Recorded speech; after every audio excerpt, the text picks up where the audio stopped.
Allô tout le monde! Aujourd'hui, on va faire la section 1.8 qui traite de la valeur absolue. Prenez vos notes de cours, on commence.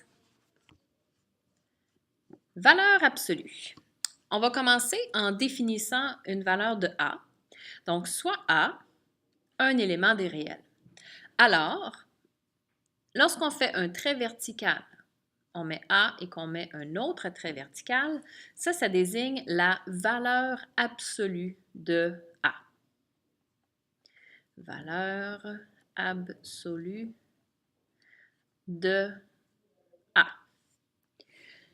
On peut donner plusieurs définitions à la valeur absolue. Dans un contexte de droite numérique ou même de plan cartésien, on peut dire que la valeur absolue correspond à la distance entre le point A et l'origine. Donc, correspond à la distance entre le point et l'origine sur la droite numérique. On peut aussi définir ça comme la valeur absolue de A qui sera toujours une valeur positive. Et finalement, si initialement A était déjà une valeur qui était plus grande ou égale à 0, la valeur absolue ne changera pas la valeur de A.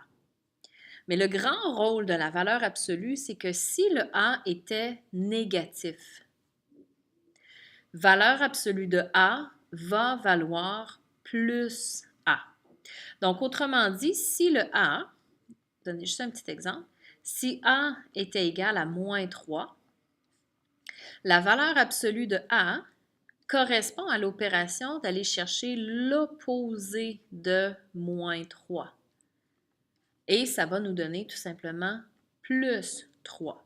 Donc, faites attention. L'idée d'opposer ici, c'est tout simplement parce que la valeur absolue rend positif toute valeur négative. Mais il ne faut pas appliquer la notion d'opposer lorsque A était déjà positif.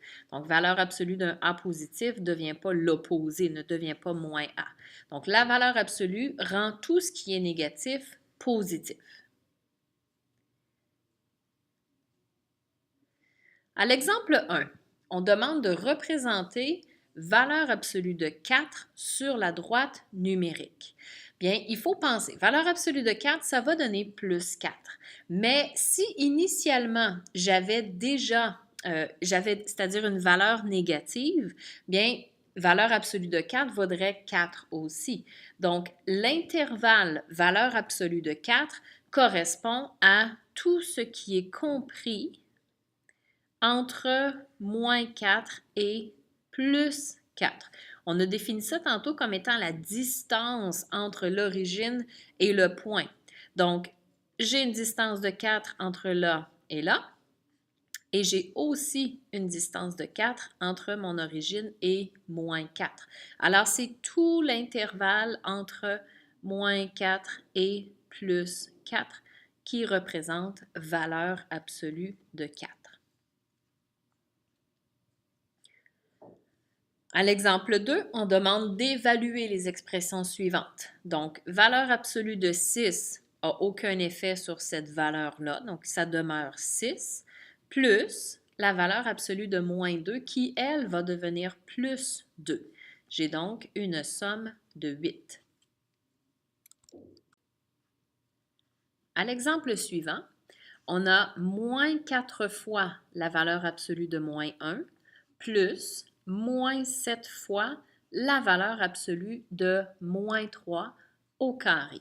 Tout ceci se traduirait comme moins 4 fois plus 1 moins 7 fois la valeur de plus 3 au carré. Donc, j'aurais moins 4 moins 7 fois 9 qui va donner 63. Alors, j'ai un grand total de moins 67. Donc, je répète, la valeur absolue transforme tout ce qui est négatif en positif. À l'exemple 3, on demande de représenter les inéquations suivantes sur une droite numérique et exprimer l'intervalle à l'aide de la valeur absolue. À l'exemple A, on demande de représenter l'intervalle de toutes les valeurs de x comprises entre moins 2 et 2 exclusivement.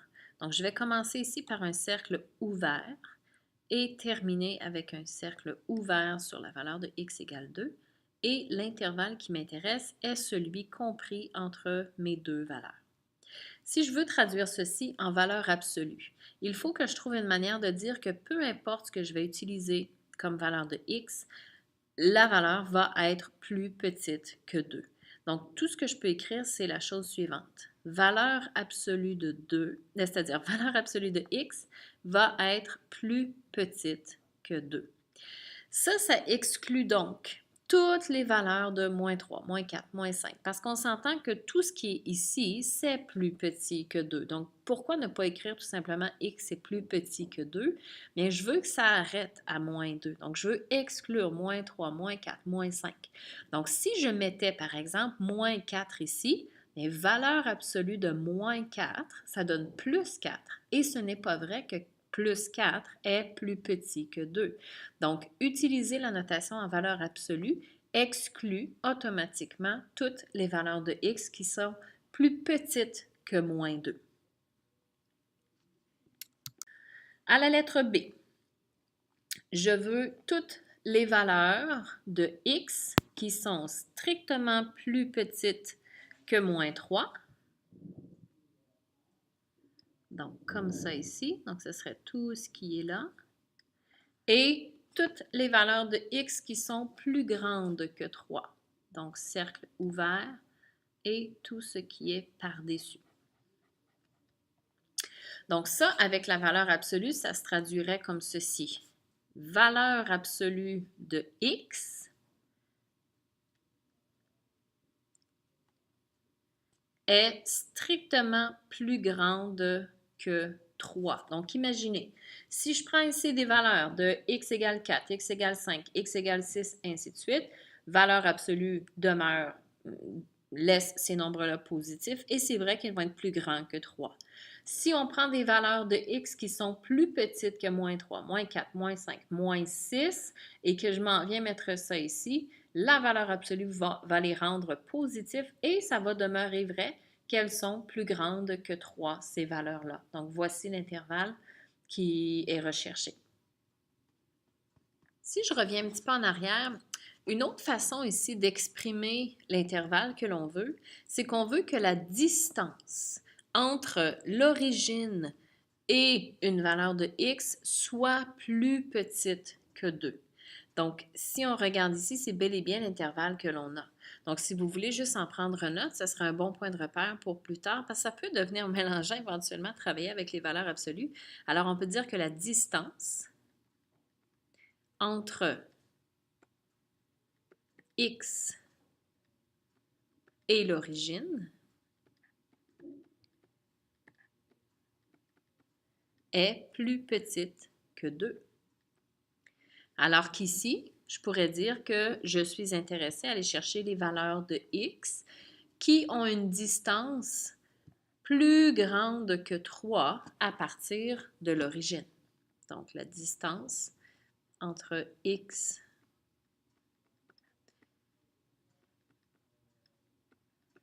et l'origine est plus grande que 3.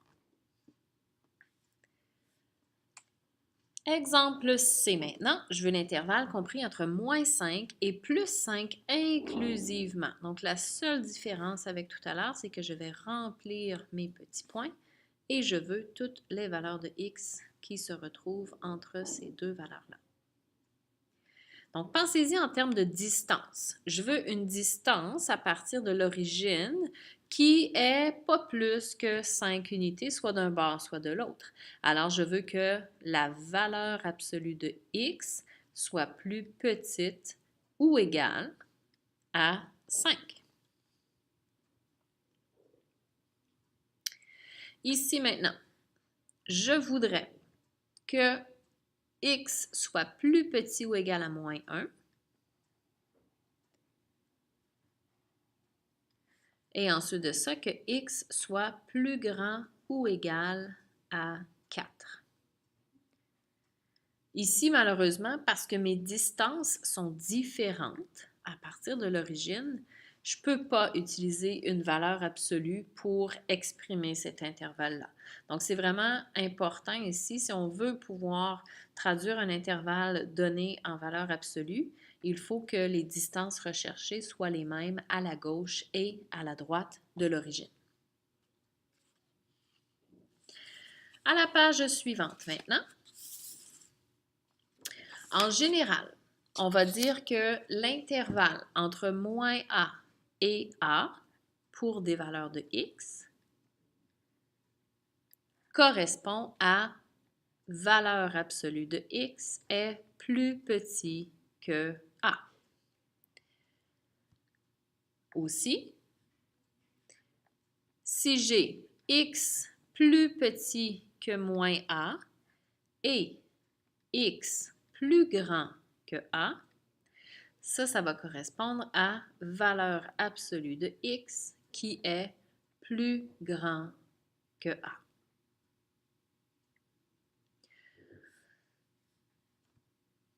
Point numéro 2, résolution d'équations et d'inéquations. Regardons ensemble d'abord certaines propriétés de la valeur absolue.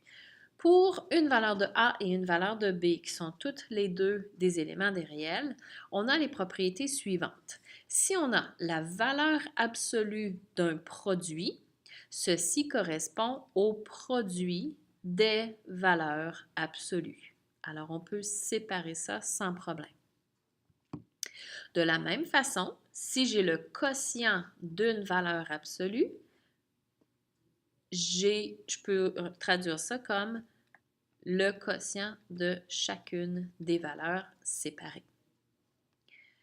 Et aussi, valeur absolue de A, ça correspondrait au calcul de la racine carrée de A au carré.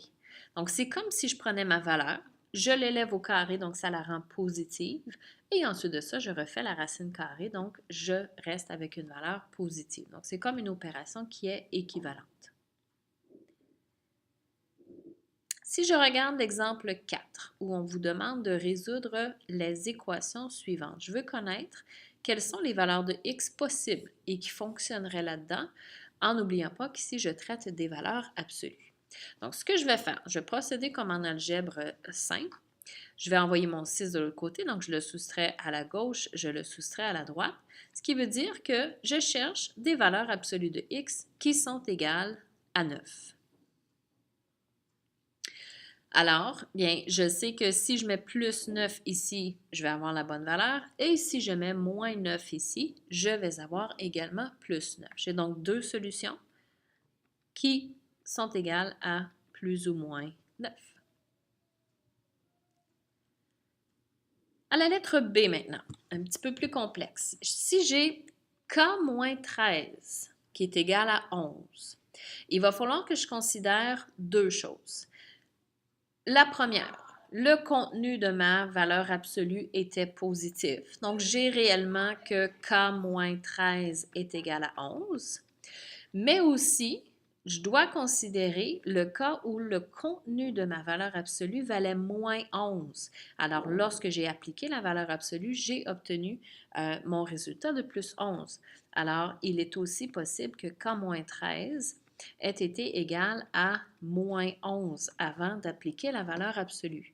J'aurai donc deux racines, encore une fois. Une première où K pourrait valoir 24 et une deuxième où K pourrait valoir plus 2.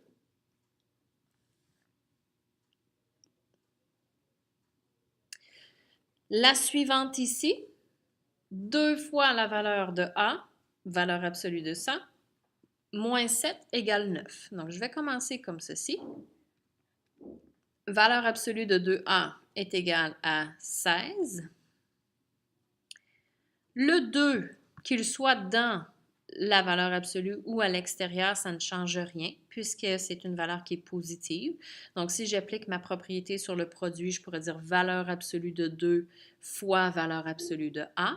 Mais comme mon 2 est positif déjà, je peux tout simplement écrire que ceci correspond à 2 fois la valeur absolue de A, qui vaut 16. Je divise par 2 de chaque côté, donc valeur absolue de A doit valoir 8. Ce qui veut dire que mon A pourrait valoir soit plus 8 ou bien moins 8. J'ai 2 racines possibles. À l'exemple D maintenant. Valeur absolue de 3P plus 4 est égale à 19. Donc, c'est la même chose qu'à l'exemple B. Je vais devoir faire deux petites formules. Une première, où 3P plus 4 serait égal à plus 19. Et une deuxième, où 3P plus 4 serait égal à moins 19. Donc ici, j'aurais que 3P est égal à 15. Donc, P est égal à 5, est une première racine. Et la deuxième, 3P est égal à moins 23. Alors, P est égal à moins 23 tiers. Alors, voici pour la résolution d'équation. Pour les inéquations maintenant. Je veux connaître toutes les valeurs de y pour lesquelles valeur absolue de y moins 8 serait plus petite ou égale à 5. Alors, on y va. Je vais commencer par même chose qu'en algèbre. Je vais prendre valeur absolue de y doit être plus petit ou égal à 5 plus 8, donc 13. Je veux que la distance entre l'origine et ou mes valeurs de y, soit la distance entre l'origine et la valeur de y soit plus petite que 13. Donc ça me laisse la liberté d'aller entre moins 13 et plus 13 inclusivement. Donc y peut être compris entre moins 13 et plus 13. À l'exemple suivant maintenant. Ici, je veux que la valeur absolue de 4m plus 5 soit plus grand ou égal à 6. Alors, deux scénarios possibles. Soit que mon 4m plus 5 est déjà une valeur positive plus grande ou égale à 6, ou bien que 4m plus 5 est plus petit ou égal à moins 6. Dans ce cas-là, ma distance entre les valeurs qui sont ici vont être plus grande ou égale à 6. Alors, si je commence à isoler m dans la première équation, je vais avoir que 4m est plus grand ou égal, je fais moins 5 de chaque côté, donc 1, ce qui veut dire que m doit être plus grand ou égal à 1 quart. Deuxièmement, je fais la même chose. Donc, 4m devrait être plus petit ou égal à moins 11. Alors, m doit être plus petit ou égal à moins 11 quarts.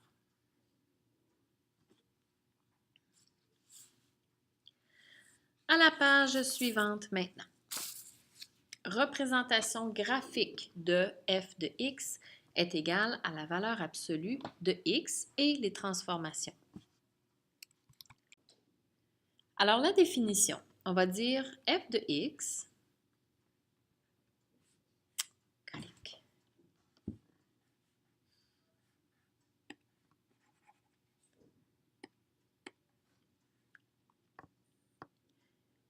Alors, la définition, on va dire f de x est égal à la valeur absolue de x. Et là, on va décortiquer ça en deux petites fonctions. Donc, f de x va être égal à, on ouvre une grande accolade, f de x va être égal tout simplement à la fonction f de x égale x si, au départ, x était plus grand ou égal à 0 déjà. Donc, pas besoin de la valeur absolue. Par contre, f de x va valoir la fonction moins x si, initialement, x était négatif. Donc, x était plus petit que 0. Donc, imaginez, dans une fonction, je choisis des valeurs de x, je la mets dans la fonction et je calcule les valeurs de y. Alors, si je prends une valeur de x qui était déjà positive, mais ça me donne tout simplement la droite f de x égale x. Par contre, si je choisis des valeurs négatives de x, des valeurs négatives, la fonction va me donner des valeurs positives de y, encore une fois, mais pour ces valeurs de x négatives-là. Okay? Les valeurs de y vont valoir la même chose que la valeur de x, mais en version positive. Allons faire un tour sur Desmos pour vous illustrer tout ça.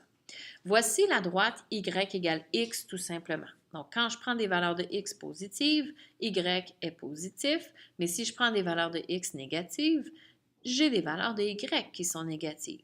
Mais regardez ce qui arrive avec la fonction valeur absolue. C'est comme si j'avais une réflexion de cette portion-là qui est ici. Toutes les valeurs de y qui étaient négatives sont maintenant positives pour ces mêmes valeurs de x-là. Donc, tout à l'heure, si je prenais x égale moins 2, mais ça me donnait y égale moins 2. Maintenant, si je prends x égale à moins 2, je mets ça dans ma valeur absolue, ça me donne y égale plus 2. Donc, mon point, il est là au lieu d'en bas. Donc, ça me fait un beau V comme ça, qui est composé de deux droites. La droite x égale y ou y égale x pour toutes les valeurs de x positives, mais la droite y égale moins x, pente négative de 1, pour toutes les valeurs de x qui seraient négatives. Donc, j'ai comme une combinaison de deux fonctions ensemble et c'est la raison pour laquelle on la décrit comme ça, la fonction valeur absolue. F de x égale x pour les valeurs de x positives. F de x est égal à moins x si x était négatif. Alors, si vous voulez venir faire un petit croquis ici, moi, je vais utiliser mes lignes. Alors, j'aurais, prendre une petite flèche, à partir de l'origine, une pente de 1, donc c'est parfaitement 45 degrés, les points 1, 1, 2, 2, 3, 3 et ainsi de suite. Et de l'autre côté, même chose, mais avec une pente de moins 1. Et voilà, ça c'est la fonction valeur absolue.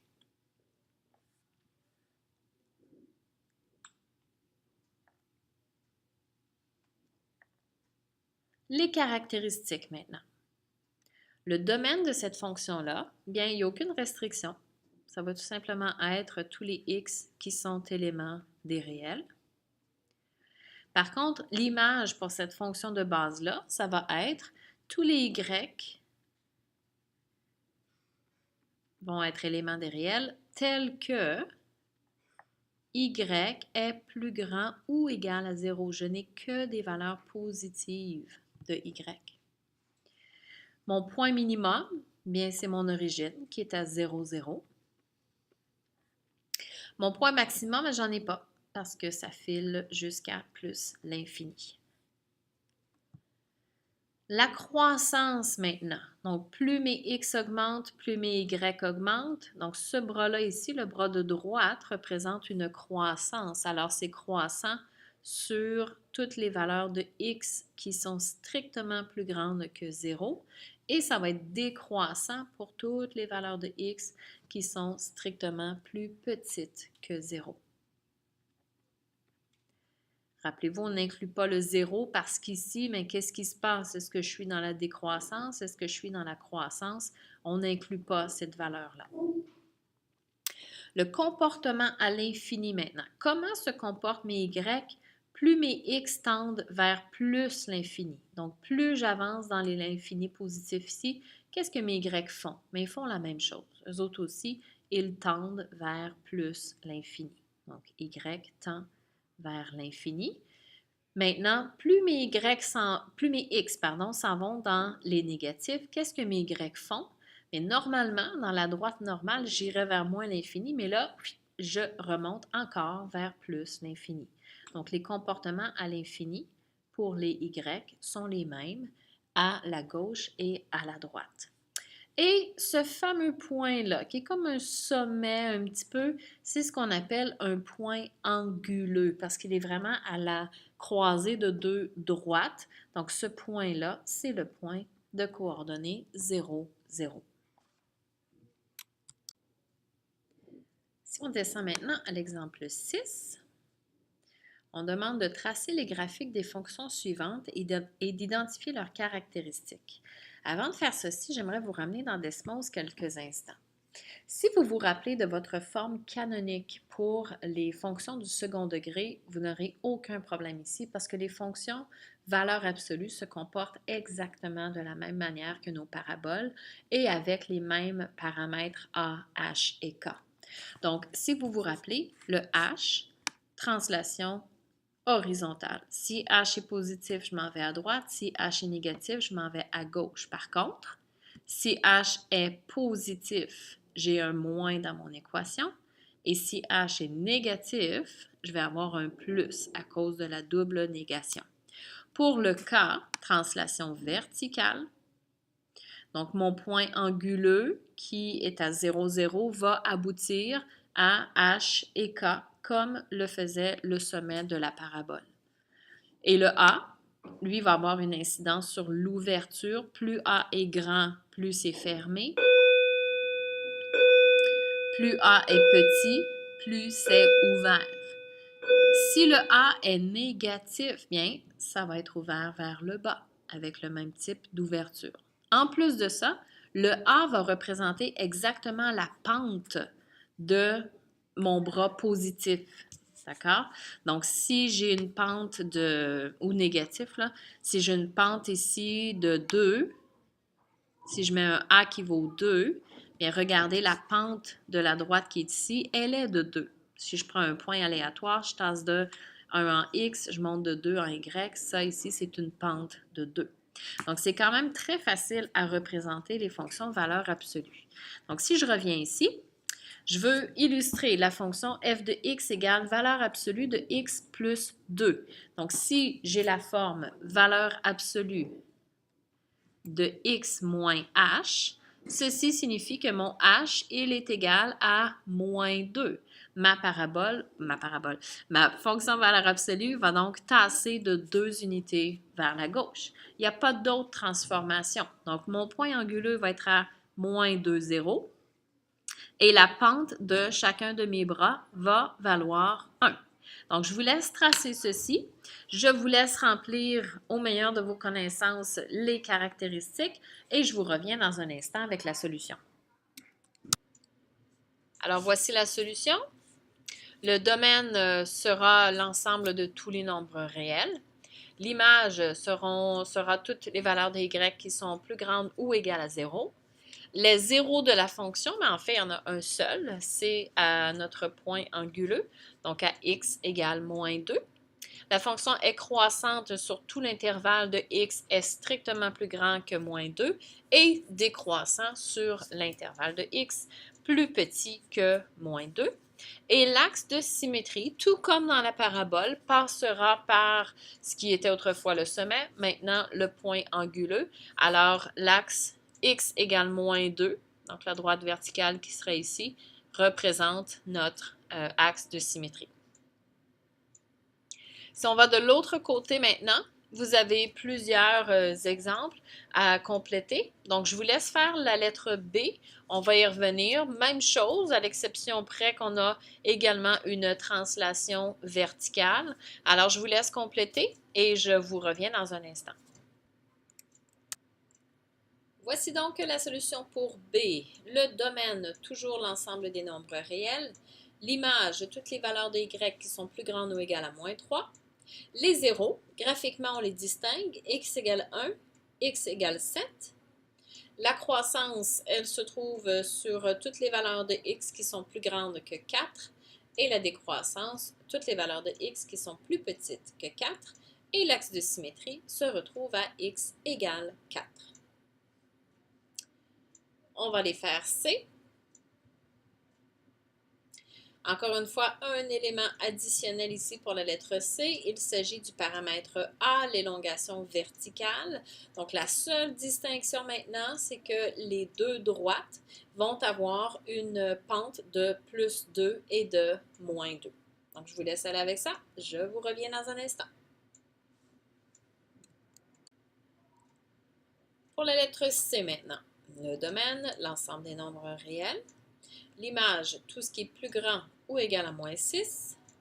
Les zéros sont moins 2 et plus 4. La croissance s'effectue sur les valeurs de x qui sont plus grandes que 1.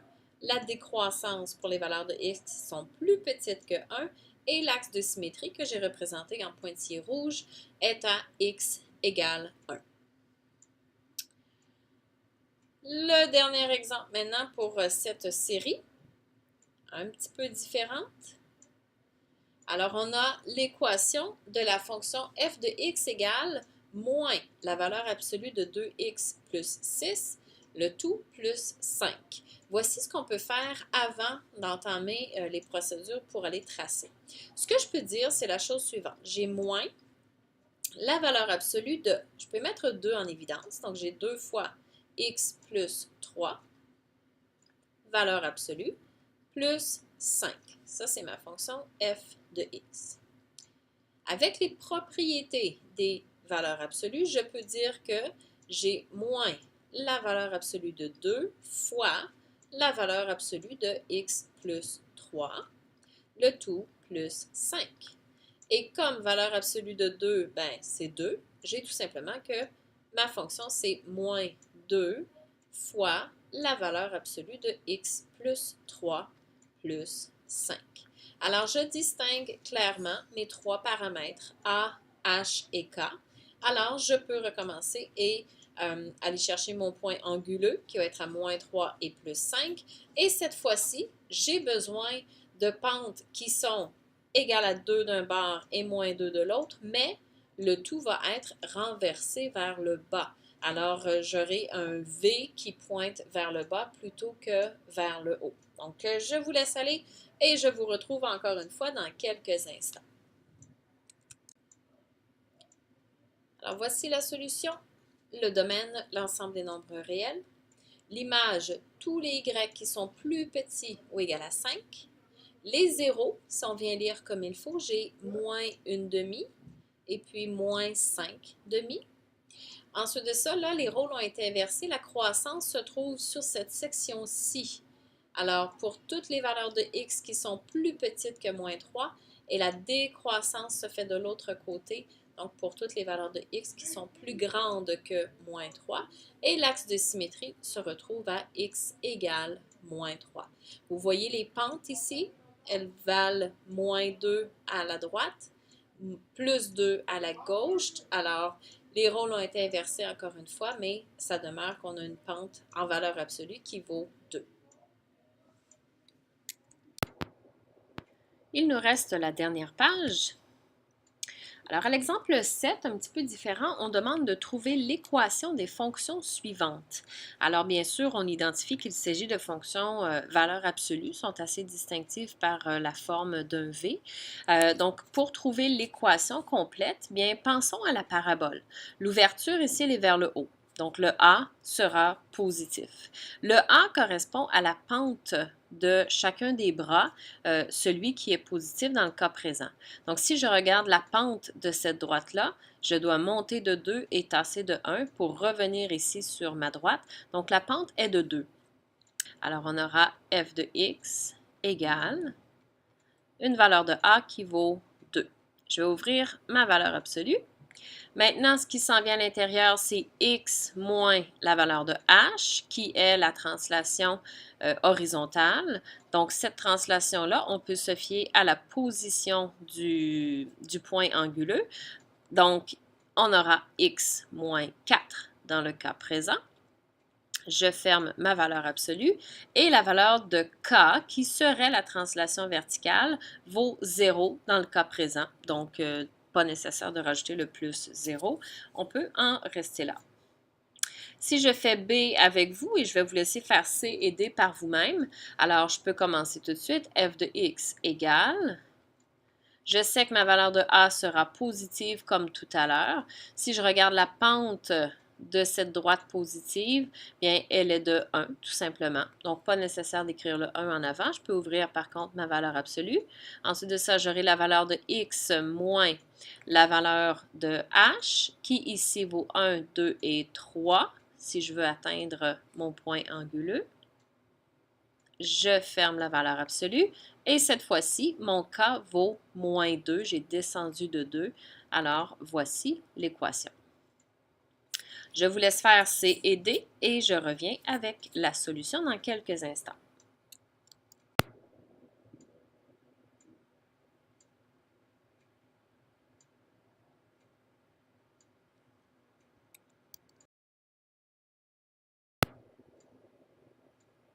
Alors, voici les solutions. Cette fois-ci, les fonctions sont ouvertes vers le bas, alors les valeurs de A seront négatives. Dans le cas de la lettre C, on a une pente de moins 3.